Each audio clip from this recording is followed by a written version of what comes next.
বন্ধুরা, এই ভিডিওটা খুবই মন দিয়ে শুনুন বা দেখুন। গরুকে হিন্দুরা কেন দেবতার আসনে বসিয়েছে বা মায়ের জায়গা দিয়েছে।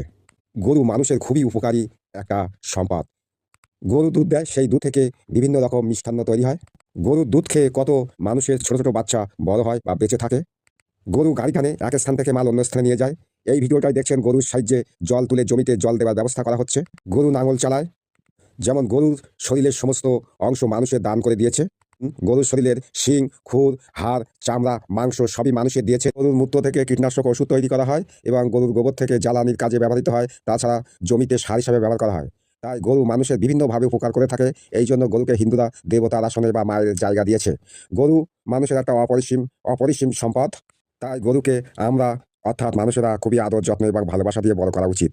আমার এই ভিডিওটা যদি ভালো লাগে অবশ্যই লাইক, কমেন্ট, শেয়ার ও সাবস্ক্রাইব করবেন। তাহলে আমি এমন ভালো ভালো ভিডিও আপনাদেরকে দেখাতে থাকবো। আপনারা ভালো থাকবেন। নমস্কার।